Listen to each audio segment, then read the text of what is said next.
Have you ever heard of a talking donkey? Welcome to the Unadorned Bible, the channel where we're reading chronologically through the Bible in 1 year. Our journey today takes us into Numbers 21 and 22. This is our 61st day of our journey, and yes, today we're going to talk about a talking donkey. Who would have thunk it? In the text today, we see the Israelites moving throughout the desert again, and they're tired, they're hungry, they're frustrated, and again they complain about God to Moses. But this time there was a plague of fiery serpents sent into the camp that bit people, and many of the Israelites died. God also provided a remedy of this that we'll read about. Then in Numbers 22, we read about the Moabite king Balak, who saw Israel's victories and feared them growing. So he hired Balaam, who was a pagan prophet, and he sent him to curse the Israelites. But on the way, something happened, and we'll read about that. That's where the talking donkey comes into play. So with that being said, let's dive into the reading for today. Numbers 21. When the Canaanite, the king of Arad, who lived in the Negev, heard that Israel was coming by the way of Atharim, he fought against Israel and took some of them captive.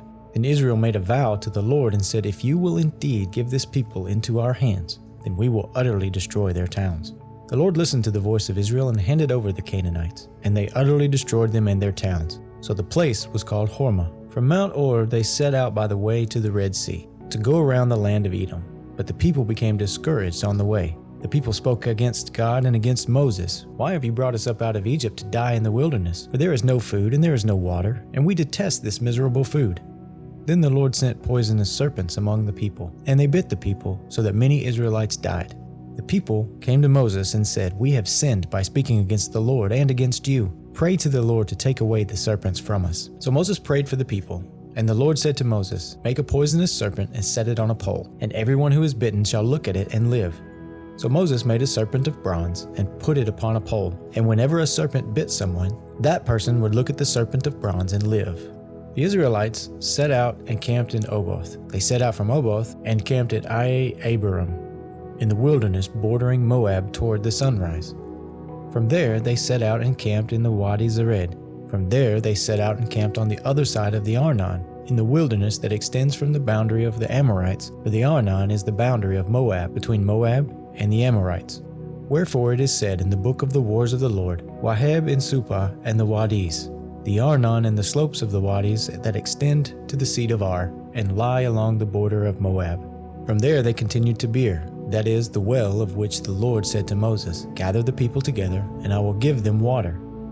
Then Israel sang this song, "Spring up, O well, sing to it, the well that the leaders sank, that the nobles of the people dug, with the scepter, with the staff." From the wilderness to Mattanah, from Mattanah to Nahaliel, from Nahaliel to Bamoth, and from Bamoth to the valley lying in the region of Moab by the top of Pisgah that overlooks the wasteland. Then Israel sent messengers to King Sihon of the Amorites, saying, "Let me pass through your land. We will not turn aside into field or vineyard. We will not drink the water of any well. We will go by the king's highway until we have passed through your territory." But Sihon would not allow Israel to pass through his territory. Sihon gathered all his people together and went out against Israel to the wilderness. He came to Jahaz and fought against Israel. Israel put him to the sword and took possession of his lands from the Arnon to the Jabbok, as far as to the Ammonites, for the boundary of the Ammonites was strong. Israel took all these towns, and Israel settled in all the towns of the Amorites, in Heshbon, and all its villages. For Heshbon was the city of King Sihon of the Amorites, who had fought against the former king of Moab, and captured all his land as far as the Arnon. Therefore the singers say, "Come to Heshbon, let it be built. Let the city of Sihon be established." The fire came out from Heshbon, flame from the city of Sihon. It devoured Ar of Moab, and swallowed up the heights of the Arnon.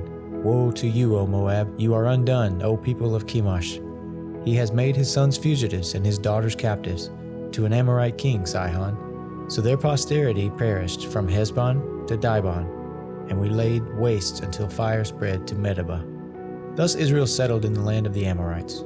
Moses sent to spy out Jazer, and they captured its villages and dispossessed the Amorites who lived there.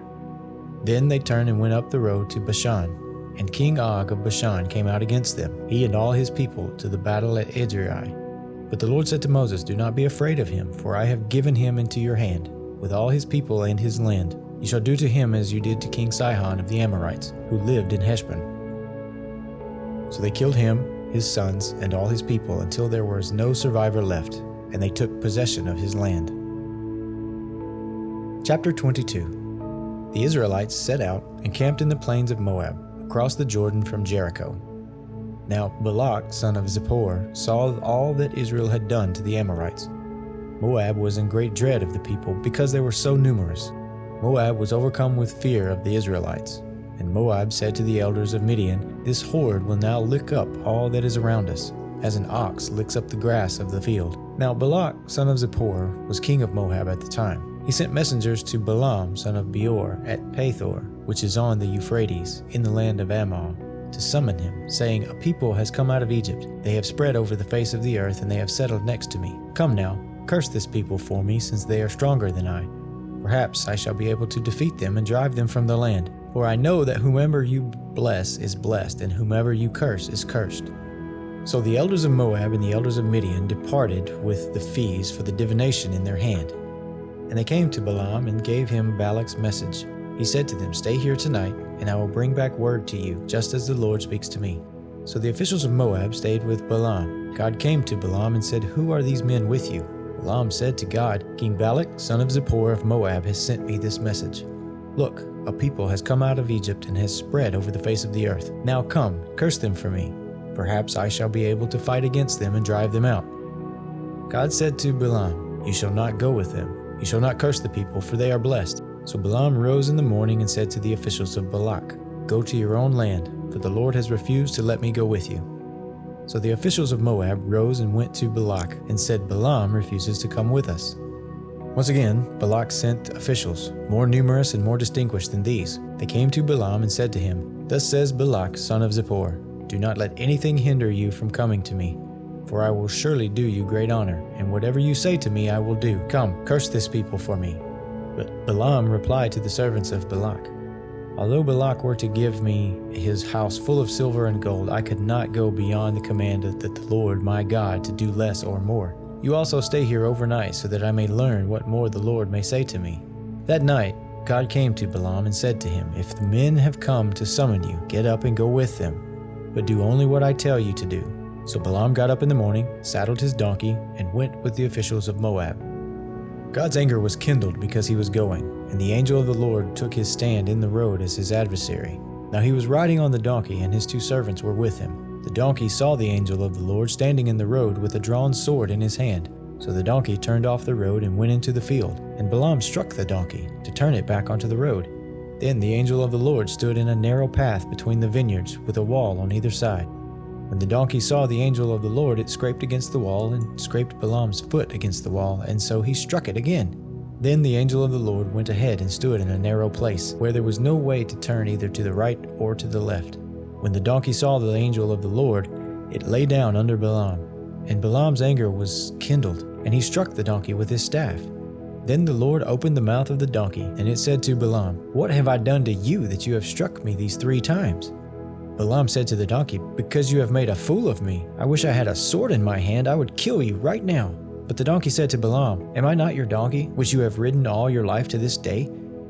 Have I been in the habit of treating you this way?" And he said, "No."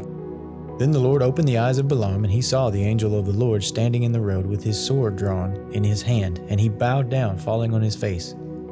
The angel of the Lord said to him, "Why have you struck your donkey these 3 times? I have come out as an adversary because your way is perverse before me. The donkey saw me and turned away from me these 3 times. If it had not turned away from me, surely just now I would have killed you and let it live." Then Balaam said to the angel of the Lord, "I have sinned, for I did not know that you were standing in the road to oppose me. Now therefore, if it is displeasing to you, I will return home."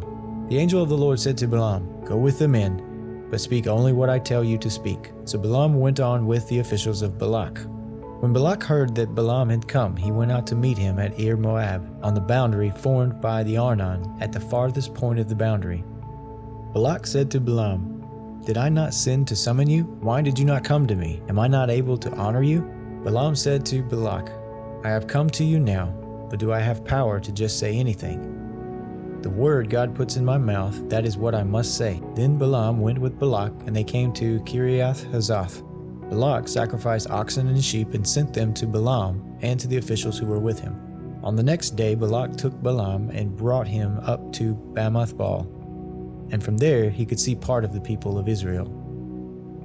This ends the reading for today. Thank you for joining me on day 61 of our journey through the Bible chronologically in 1 year. I hope it found you well. I hope you have a great day.